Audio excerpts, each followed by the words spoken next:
Bonjour à toutes et tous, j'espère que vous allez bien.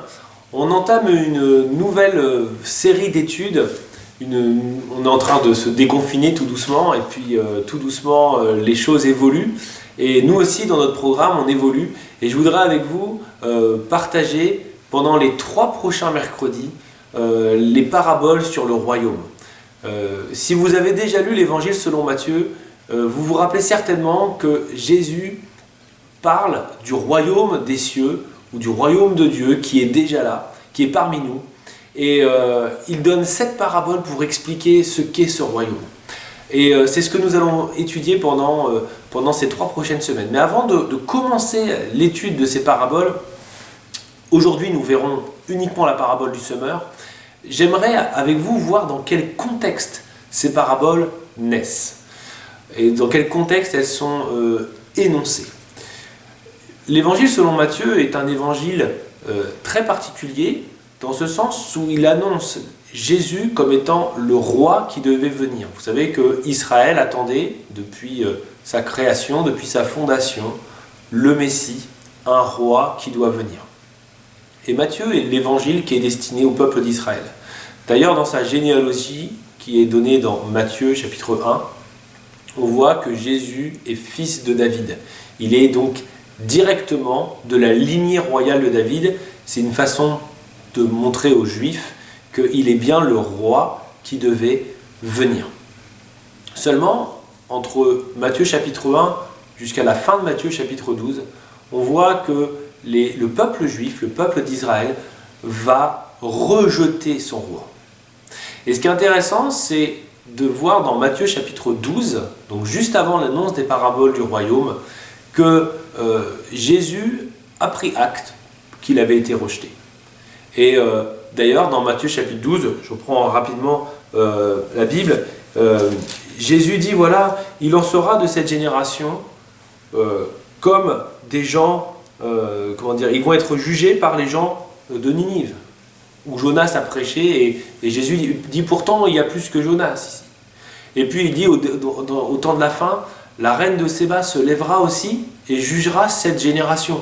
Parce que la reine de Séba s'est approchée de Salomon, elle a cru, et il y a ici plus que Salomon. Donc il est en train de dire, voilà, il y a un jugement qui est en train d'être porté sur cette génération parce que vous n'avez pas vu qui j'étais. Et pourtant je suis plus que Jonas et je suis plus que Salomon. Et le seul miracle que vous allez voir, c'est celui de Jonas. Je serai 3 jours dans le séjour des morts et après je sortirai. Et en plus, à la fin de ce chapitre 12, la maman de Jésus, Marie, et les frères et les sœurs de Jésus veulent le voir, certainement pour lui faire des remontrances. Et Jésus n'accepte pas le fait qu'ils les voient, qu'ils viennent voir Jésus. Ils lui disent, qui sont mes frères? Ils disent à ceux qui viennent nous chercher, qui sont mes frères, qui sont mes sœurs, qui sont ma mère? C'est ceux et celles qui font la volonté de mon Père. C'est ceux et celles qui font la volonté de Dieu. Et là, il est en train d'annoncer le fait que pendant un temps, Israël va être mise de côté, même si le salut est toujours ouvert à Israël, mais la grande majorité d'Israël en tant que nation va rejeter son roi, et que le salut va être proclamé au reste de la population, au reste du monde. Et c'est pour ça qu'à partir de Matthieu chapitre 13, l'évangile est annoncé sous forme de parabole, afin qu'en entendant, ils ne comprennent pas, et qu'en voyant, ils ne réalisent pas le salut qui est devant eux. Et la première des choses, c'est que donc Jésus va annoncer l'évangile du royaume. Nous, on a l'habitude d'annoncer l'évangile de la croix, cette croix qui sauve, on y croit absolument, on est des fervents défenseurs et puis prédicateurs et témoins de cette croix qui sauve.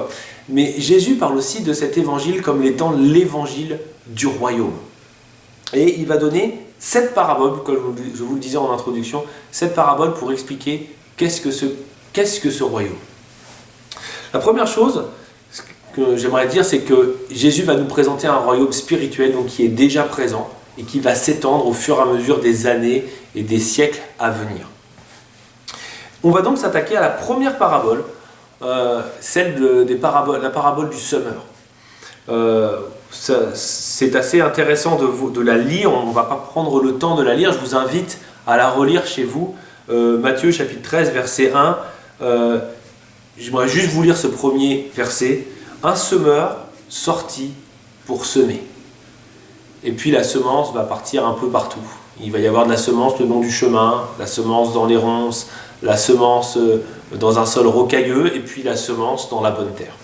Et alors que vous relirez cette parabole, si votre mémoire vous fait défaut, j'aimerais relever avec vous 3 vérités sur le royaume à venir ou le royaume de Dieu qui est déjà présent. Ce sont les 3 obstacles qui empêchent quelqu'un d'entrer dans le royaume, et en creux on peut voir aussi, s'il y a les 3 obstacles, on peut voir alors les 3 points d'appui qui permettent à quelqu'un d'entrer dans ce royaume des cieux. La première chose, on voit que les personnes qui sont au bord du chemin vont recevoir de la semence c'est la parole de Dieu, mais les oiseaux du ciel vont venir la manger. Et Jésus, dans son explication qu'il va faire plus tard aux disciples, explique, voilà, les oiseaux du ciel, c'est le diable, c'est les anges mauvais qui vont ôter la semence de ceux qui n'ont pas cru ou de ceux qui n'ont pas compris. Donc on voit que le premier obstacle de l'évangile dans la vie de quelqu'un, c'est l'incompréhension. Ça peut être l'incrédulité, puis dès que quelqu'un n'essaie pas de comprendre davantage, eh bien, il y a un ennemi, l'ennemi de nos âmes se débrouille toujours pour que le peu de semences qui pourrait rester soit ôté par des circonstances de la vie, par des pensées qui vont nous traverser l'esprit, de façon à ce que cette personne-là ne soit pas sauvée. Ça, c'est le premier obstacle, l'incompréhension, l'incrédulité, le tout aidé, malheureusement, par l'ennemi de nos âmes, qui va tout faire pour détruire la semence, la manger. Le deuxième obstacle qu'on voit à l'évangile du royaume, c'est le sol rocailleux. Ce sont des gens qui vont croire pour un temps, mais dès que l'épreuve arrive, la foi se dissipe. On voit donc en creux qu'on a besoin de persévérance. Pour entrer dans le royaume de Dieu, la persévérance est impérative. Et la troisième chose, le troisième obstacle, ce sont les ronces. La semence, la bonne semence, va être étouffée par les mauvaises herbes, par les ronces, par le contexte. Et Jésus explique ce que sont les ronces. Les ronces, c'est les soucis du monde, et c'est aussi l'attrait des richesses. Et on voit donc que ces 3 obstacles, l'incompréhension, l'incrédulité, le manque de persévérance, les soucis du monde, l'attrait des richesses, tuent l'œuvre que Dieu veut faire en nous. Mais la bonne nouvelle, c'est que si nous faisons attention pour être des gens, des individus, des personnes, des hommes, des femmes, qui essayons de comprendre et qui avons un cœur ouvert pour croire, on commence à être sur une bonne terre.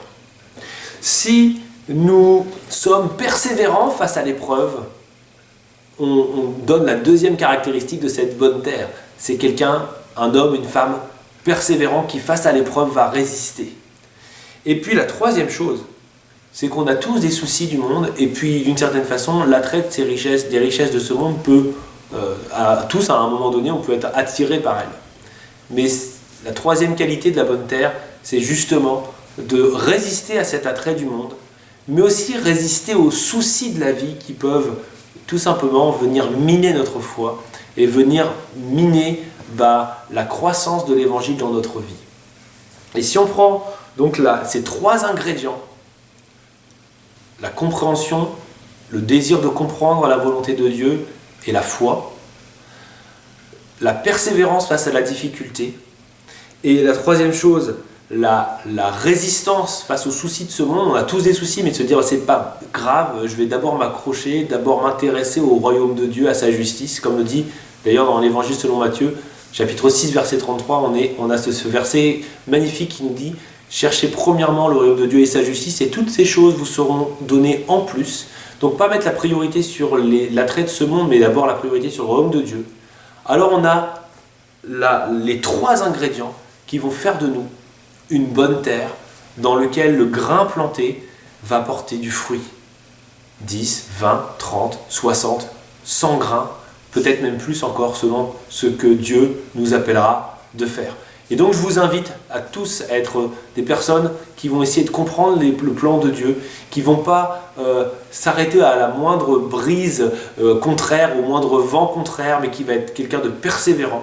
Et enfin, à être quelqu'un qui ne va pas être attiré par les richesses de ce monde ou alors submergé par les soucis de ce monde, mais qui vont avant tout avoir les yeux fixés sur Jésus-Christ, le seul qui peut donner à notre vie toute la saveur dont elle a besoin. Voilà, la semaine prochaine, nous verrons la suite de ces paraboles et qu'est-ce que ça nous enseigne sur le royaume des cieux qui est déjà parmi nous et qui, à vrai dire, est en route. Je vous souhaite à toutes et tous une excellente journée et je vous dis à très bientôt. Bye bye.